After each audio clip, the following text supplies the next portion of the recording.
Oke, ya, selamat datang di mata kuliah pemrograman sistem. Pada modul kali ini kita akan mencoba untuk latihan mengenai shell scripting. Di sini terdapat sejumlah 5 exercise yang mungkin mulai dari yang paling mudah sampai yang cukup advance. Ya, jadi di sini saya akan mencoba untuk memberikan overview dari exercise ini. Kalian bisa mencoba nanti di lain sesi ya, agar kalian bisa mendalami exercise ini lebih lama lagi. Oke, jadi untuk yang pertama ya, jadi untuk sesi yang pertama di sini, exercise yang pertama di sini kita akan coba untuk membuat script sederhana ya, script kalian sendiri ya. Jadi kita mencoba untuk membuat suatu script SH seperti yang kita lakukan sebelumnya. Sebelumnya di modul sebelumnya saya mencoba untuk membuat script while ya, while true. Di sini kita coba membuat suatu script yang lebih sederhana lagi dari yang sebelumnya. Namun ini merupakan salah satu komponen penting ketika kita melakukan programming di atas shell. Oke, pertama kita bisa melakukan, yang pertama adalah yang kita lakukan di sini adalah PI ya. Kita coba untuk ya, PI suatu script.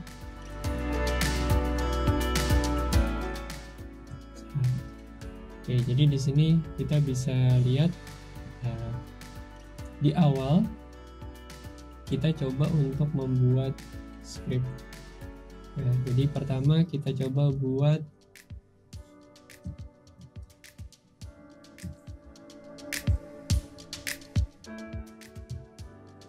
/bin bash terlebih dahulu untuk mendefinisikan bahwa ini adalah bash shell. Lalu kita echo, ini semacam hello world saja ya, hello world. Oke, kita save ya. Nah, kembali ke slide sebelumnya. Jadi sebelum kita bisa mengeksekusi suatu script, kita harus mendefinisikan bahwa file tersebut adalah file executable ya. Jadi dengan cara chmod +x ya, suatu script besar. Lalu kita bisa jalankan. Oke, dia akan melakukan printing di sini hello world suatu script.sh. Lalu berikutnya yang bisa kita lakukan ya, kita akan coba untuk lanjut lagi ke problem berikutnya.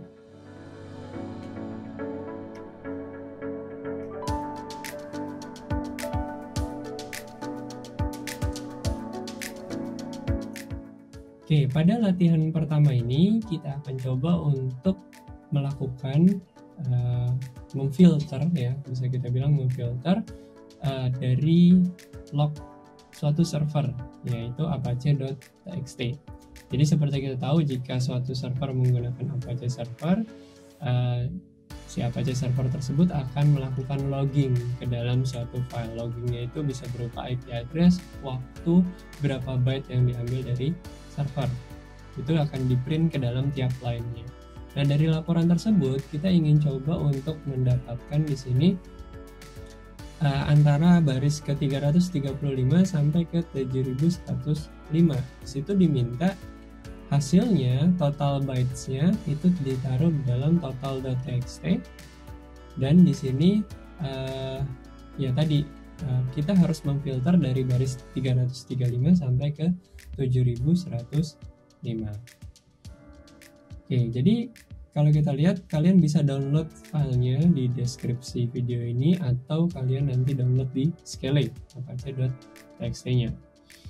Oke, yang akan kita lakukan di sini ya, pertama ini adalah code-nya ya. Pertama dia akan melakukan ya, ambil 7105 awal dulu, lalu kita ambil ke 335 berikutnya ya. Jadi mulai dari 335 sampai ke 7105, dan akan disimpan ke dalam tmp.txt. Lalu dimulailah ya, kita menggunakan script awk ya, awk begin. Yang kita inginkan adalah totalnya ada berapa byte, total sama dengan 0 ya. Lalu kita buat satu regular expression di sini untuk memfilter tiap barisnya ya. Total plus $1. Jadi hasil filter ini hanya dapat bilangannya saja. Lalu kita bisa print ke dalam total dan kita save ke dalam total.txt. Oke, yang kita coba lakukan di sini ya, saya akan coba untuk mendemonstrasikan.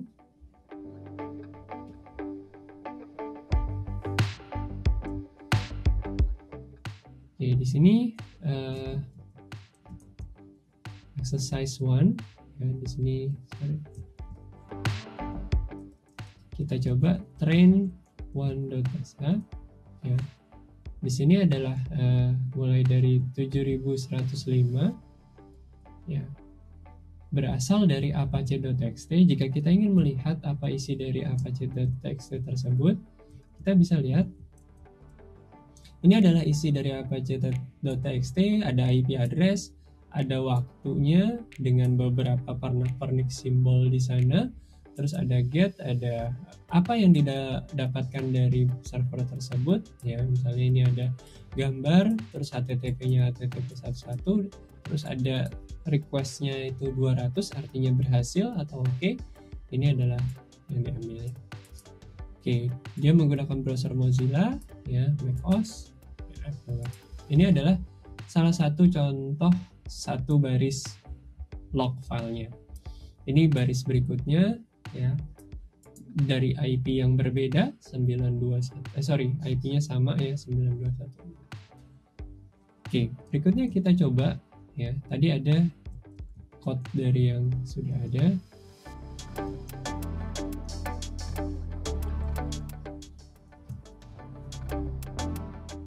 Oke, di sini yang dilakukan adalah head min n 7105 apache.txt. Oke. Sekarang kita coba jalankan ya. Jadi pertama dia ngambil dan masukkan ke dalam file yang namanya tmp.txt. Oke, sebelum kita menjalankan, kita perlu untuk menjadikan dia executable.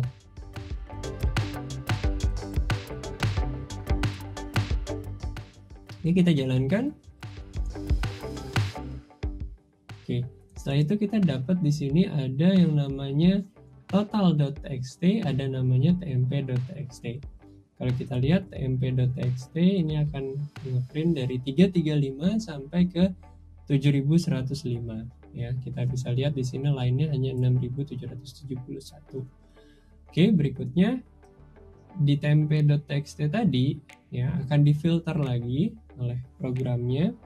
Lalu kita lihat di sini total.txt. Ya, ini adalah jumlah byte dari baris 335 sampai 7105. Kita taruh di bagian ini. Kalau kita lihat kembali dari programnya, ya, prinsip dari kerja programnya adalah mengambil baris 7105 dari awal sampai 7105, difilter ya, hanya mulai dari 335 dan ditaruh di dalam text temporary yaitu tmp.txt. Lalu kita coba inisialisasi awal jumlah byte-nya.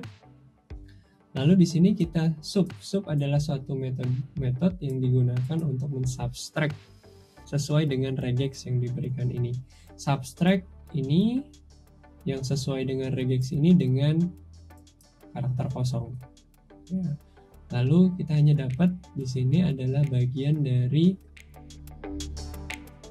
byte-nya saja. Kalau kita lihat byte-nya itu di dalam apache.txt, nah, di sini ada di sini 230, di sini ada 1717. Ini adalah byte-nya. Oke, itu untuk yang exercise pertama ya.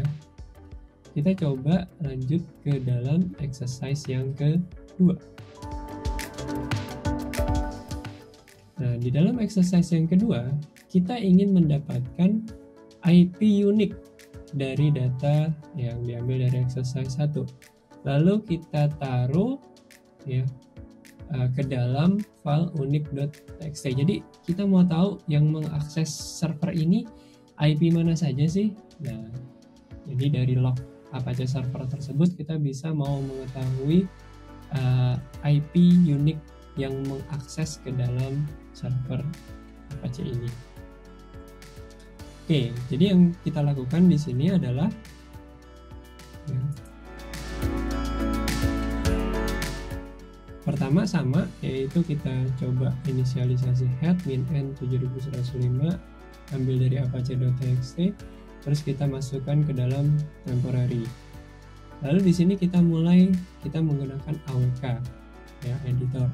Di sini kita printf /n $1 ya. Kenapa kita ambil $1 aja secara langsung? Karena seperti kita tahu bahwa ketika kita lihat di sini apache.txt, kita lihat bahwa awal mulanya itu langsung IP address ya. Berarti kita ambil saja IP address yang ada di dalam sebelah depan ini. Tinggal kita bagaimana untuk mengambil unique value-nya. Ketika kita dapat $1, kita ambil unique value-nya. PI train 2. Lihat di sini ya. Yang dilakukan di sini adalah melakukan sorting pertama ya. Sort min u ya. Sort min u, terus di sini ada WC ya, terus min L. WC itu adalah word count, terus ditaruh ke dalam unix.txt.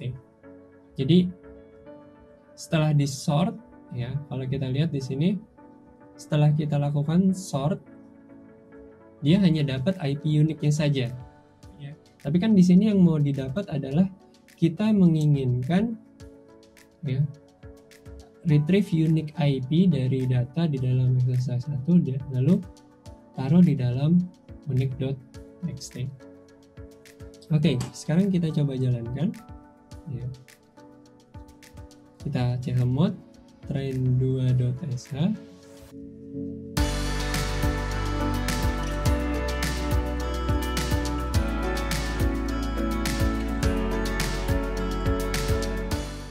Oke, kita coba lihat di sini ada di dalam unique.txt. Unique.txt. Ya.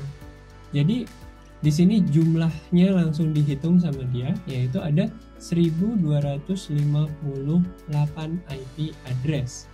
Ya, dari baris 335 sampai 7105. Kalau kita mau tahu IP address-nya, kita tinggal memodifikasi ya. Di sini kan kita menghitung word count ya. Kita bisa rm unique.txt. Kita jalankan.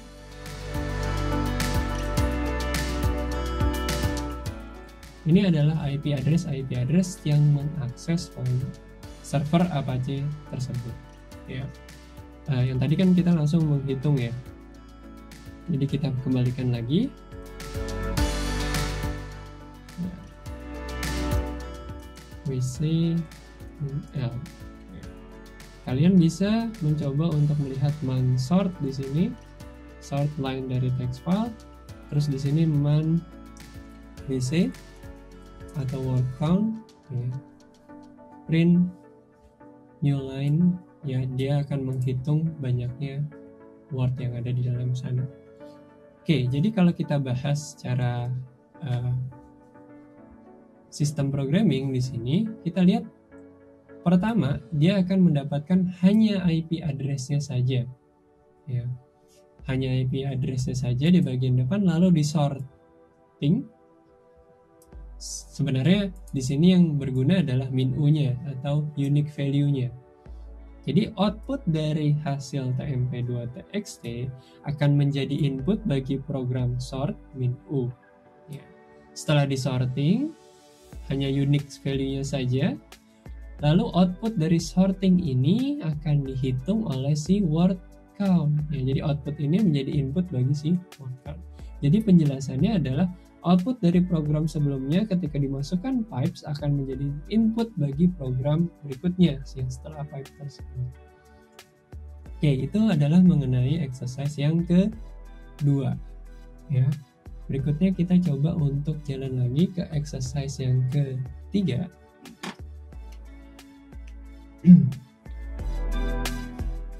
Nah, jadi kalau kita lihat di sini beberapa file yang paling sering di-download dari data itu, jadi kita coba cari file apa saja sih yang paling sering di-download di sana, ya. Terus taruh di dalam file yang namanya sering.txt. Ya. Jika ada dua yang sama, maka pilih salah satu dan taruh di dalam sering.txt. Jadi file-file di dalam sana kita coba untuk lihat file apa yang paling sering di-download. Ya. Oke, ini adalah contoh code-nya. Ya, kita coba jalankan.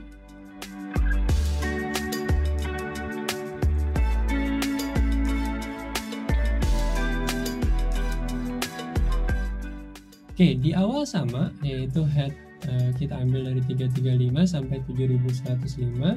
Lalu berikutnya kita get mp3.txt, kita begin di sini, kita hitung terlebih dahulu, ya. Jadi di sini ada subnya juga, subnya untuk mengetahui jumlah filenya. Cuman di sini ada array, ya, ada array jumlah $1 di sini, yaitu jumlahan filenya. Terus di sini dia juga membuat array, ya, jumlah download, lebih dari jumlah download, maka jumlah download yang terbesar adalah ini, fname sama dengan dl. Artinya file yang paling besar di download adalah si dl ini. Jadi dia akan ngecek satu persatu dari jumlahan file tersebut, ya. Ini jadi setiap file tersebut akan di plus-plus di sini. Jadi $i-nya ini adalah nama filenya, sedangkan tiap-tiap nama filenya itu ada jumlahannya. Gitu. Kalau kita lihat di sini pi apache.txt, dia ada nama filenya di sini, slash image, misalnya kibana search.png. Di sini ada file size-nya di sini, ya. Jadi ada file name-nya, terus ada file size-nya. Jadi dia membuat array, ya, misalnya untuk kibana search.png ini, ya, terus ininya berapa, ya, atau berapa kali sering di-download, ya. Jadi dia memasukkan ini ke dalam array, ya, masukkan ke dalam array yang berasal di ini. Download $1++ ini setiap filenya akan di-increment kalau dia pernah di-download. Jadi setiap filenya akan di-increment kalau setiap dia di-download. Lalu di sini dicek untuk setiap yang ada di dalam download tersebut, ya. Kalau misalnya kita cari yang paling besar, kan kita diminta untuk membuat laporan file apa yang paling sering di-download. Oke. Nah, sekarang kita coba jalankan programnya. Di sini juga ada sub, ya. Sebenarnya kuncinya di sub ini yaitu untuk meremove bagian-bagian log yang lain, ya. Jadi yang diambil hanya filenya saja atau nama filenya saja. Jadi berapa kali sih file ini disentuh, lalu di-increment di sini, disentuh oleh program ini lalu dilakukan increment. Ya, memang di sini kita tidak menggunakan while karena secara otomatis dia akan bekerja line by line. Oke, sekarang kita coba jalankan. Plus x train 3.1. Kita jalankan. Maka dia akan mengeluarkan file yang namanya sering. Oke, berarti yang paling sering di-download di sini adalah favicon.icon. Ya, seperti kita tahu bahwa suatu web itu pasti ada semacam di tab-nya itu ada namanya icon yang menggambarkan website tersebut, dan mungkin ini terdeteksi sebagai yang paling sering muncul. Ya, makanya itu akan hitung terus menerus. Di plus-plusnya mungkin paling tinggi tadi.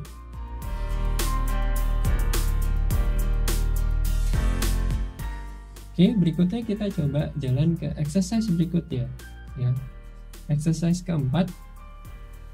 Di sini Anda diminta untuk mereport ya, top downloader ya, untuk setiap menit dari data ya. Nah, di sini kita menggunakan, atau yang kita filter adalah yang menggunakan HTTP 1.1 dengan respons 200, artinya oke.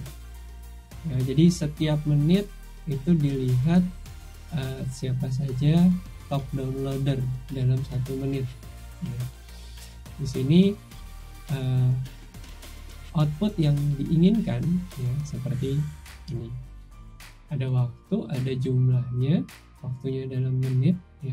Terus ada jumlahnya berapa byte, lalu dari IP address berapa. Ini sangat cukup penting ketika kita sebagai sistem administrator, kita ingin tahu aplikasi kita itu diakses, atau siapa saja sih yang paling sering mengakses aplikasi kita dari IP address-nya. Oke, di sini adalah total byte per menit ya. Terus ada respons 200 yang kita ambil, terus ada hour, minute, IP. Oke, ini adalah gambaran programnya secara singkat. Kita coba di sini.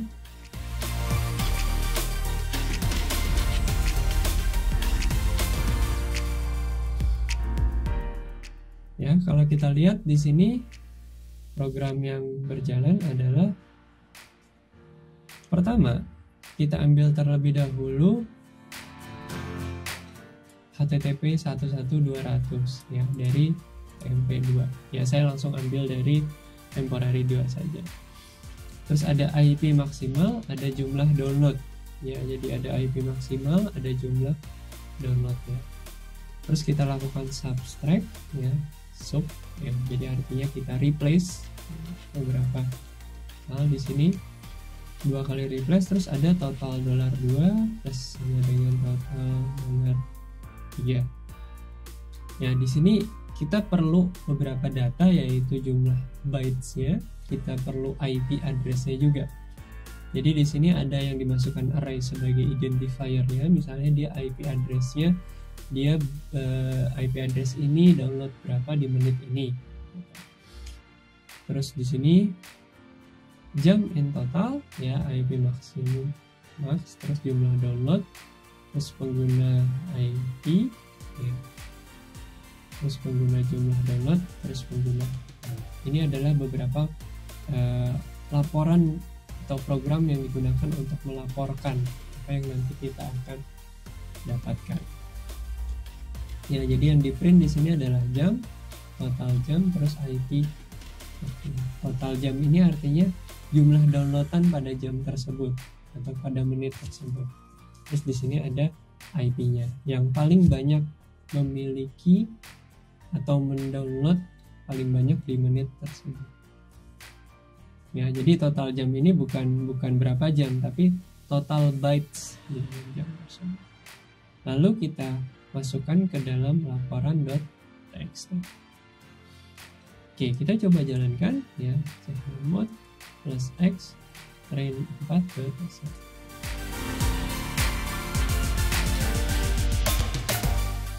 Oke, kita coba lihat di laporan. Ya, ini adalah laporan yang didapatkan. Jadi pada jam, kalau kita lihat ya, kita coba jalankan terlebih dahulu ya, untuk train 4 dataset ini. Tadi mungkin kita coba jalankan lagi. Nah, ini adalah beberapa, ada IP address di sini. Ya, ada IP address 888 dengan jumlah byte download segini. Jadi ini per menitnya. Per menitnya siapa saja yang mendownload cukup banyak. Ya. Kita taruh semuanya ke dalam laporan.txt. Ya, jadi variasi dari yang exercise pertama, exercise kedua, exercise ketiga, dan exercise keempat mungkin cukup meningkat ya kesulitannya. Jadi di sini makin lama kita bisa tahu bahwa ketika kita berurusan dengan I/O atau filtering, shell itu sangat berguna. Ya, kalian juga bisa menggunakan hal ini untuk kalian menggunakan programming language. Tapi pertama kalian harus melakukan kompilasi terlebih dahulu. Kalian harus mengeksekut binary-nya. Ya, jadi ada dua proses yang bisa dilewati oleh scripting language di sini. Salah satunya shell, yaitu kita bisa langsung masuk ke dalam I/O-nya secara lebih cepat dibandingkan kita menggunakan programming language. Oke, itu untuk yang exercise keempat. Nah, berikutnya kita akan sedikit berurusan dengan hardware pada exercise ke-5 ini. Ya. Kenapa? Karena di sini di exercise kelima kita ingin mendeteksi network kita itu up atau down. Jadi istilahnya kabelnya itu sudah masuk ke dalam Ethernet portnya atau belum. Ya. Analoginya adalah seperti itu. Ya, jadi makanya saya bilang sedikit berurusan dengan hardware. Ya. Namun yang kita lihat di sini bukan langsung ke hardware-nya, tapi dari sistem message-nya. Apakah port tersebut up atau down? Ya. Oke, sekarang kita coba lakukan. Ya. Di sini apakah kabel itu putus atau enggak? Jadi simpel sebenarnya, tapi kita harus agak hati-hati karena kita berurusan dengan hardware. Hati-hati di sini sebenarnya karena sistem message yang kita ambil, jadi tidak ada masalah.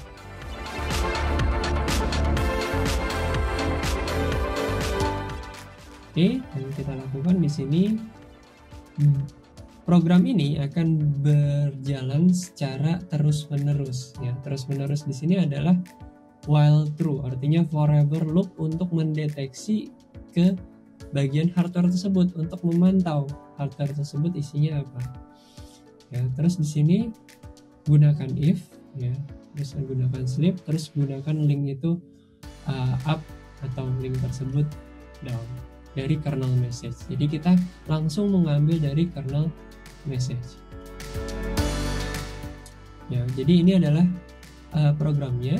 Ya, jadi kalau kita coba untuk lihat di sini saya menggunakan VirtualBox ya. Kalau yang tadi saya menggunakan komputer real, yang ini saya menggunakan VirtualBox untuk mensimulasikan tadi kabelnya itu diputus atau tidak. Ya, kita bisa menggunakan VirtualBox. Oke, saya coba tunjukkan di sini ya. Oke, ini adalah VirtualBox OVA saya. Ya. Di sini adalah program saya yang train 5 dataset. Nah, kita coba lihat sama-sama programnya. Ya. Di sini ada while true. While true ini akan forever loop, ya, dan dia akan forever loop untuk melakukan printing dMessage di sini. Ya, kalau kita lihat dMessage itu apa, kita bisa lihat. Kita coba lihat dMessage. Ya. Ini adalah kernel message dari seluruh perkakas atau bisa dibilang hardware yang statusnya bisa kita lihat di sini. Nah, yang mau kita lihat di sini adalah Ethernet port. Ya, biasanya Ethernet port digambarkan dengan yang namanya grep E1000 di sini. Nah, di sini E1000 ada catatannya. Ya. E1000 is up 1000 megabit per second full duplex. Ya. Tidak hanya Ethernet port, yang lain juga bisa kita ambil dari si kernel message ini. Misalnya ada beberapa device yang terkoneksi, ada kamera yang terkoneksi, itu bisa kita detect dari kernel message ya dengan menggunakan dMessage. Ya, kita bisa lihat manualnya, ada kernel ring buffer. Oke. Nah, kita sekarang coba lihat di sini ya. Yang bisa mendeteksi dia up atau down adalah ini. Apakah dia up ataukah dia down. Jadi kalau nggak up ya down. Berarti kita mau mendeteksi ini, kita sudah grab S1000, terus kita bisa melakukan filtering lagi di sini. Filteringnya adalah dengan cara ya kita coba atur, kita ambil coba dari train 5.sh, kita ambil DMSH-nya dari sini.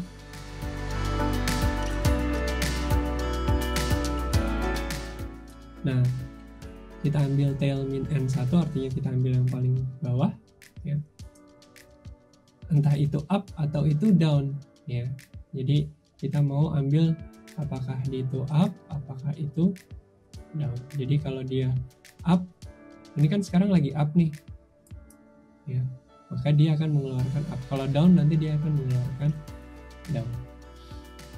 Oke, nah sekarang kita coba jalankan, tapi jangan via, ini kan saya pakai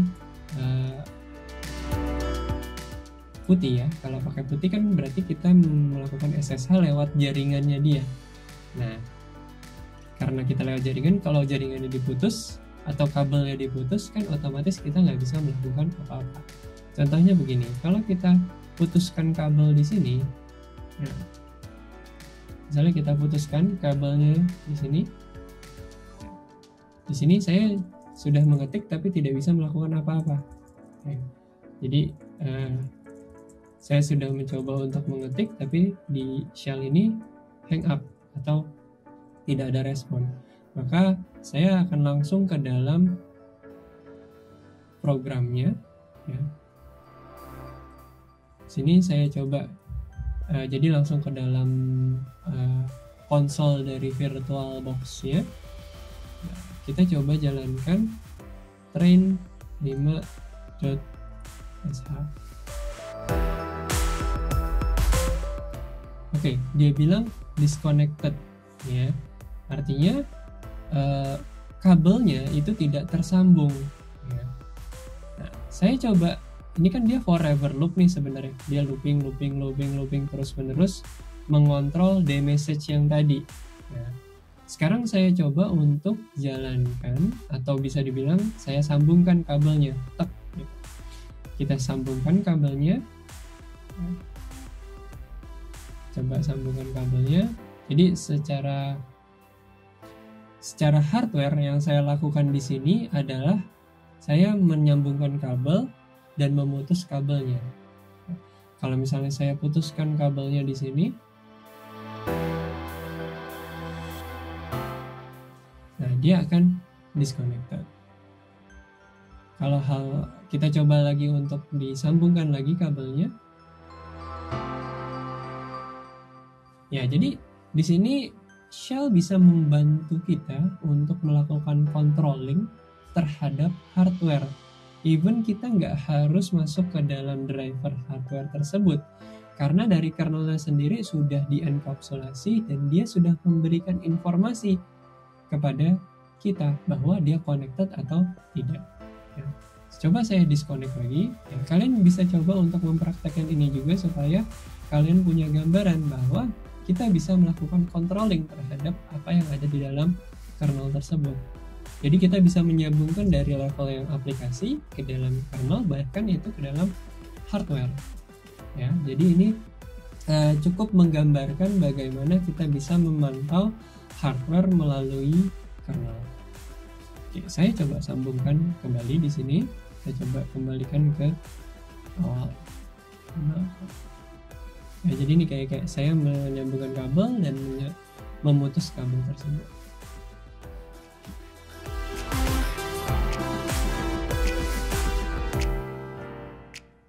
Oke, ya, jadi silahkan kalian coba untuk praktekkan tutorial-tutorial ini dan kalian coba beberapa eksperimen ya. Kalian coba runtut dari awal sampai akhir, filterisasinya kalian bisa remove beberapa code untuk melihat proses-proses awalnya terlebih dahulu. Ya. Oke, di sini adalah akhir dari modul kali ini. Ya. Mudah-mudahan exercise 1-5 bisa memberi gambaran kepada kalian bagaimana shell itu bisa membantu kita untuk mengakses ke dalam kernel, atau shell membantu kita untuk melakukan filterisasi. Oke, Terima kasih atas perhatiannya. Mudah-mudahan modul ini bisa bermanfaat bagi kalian.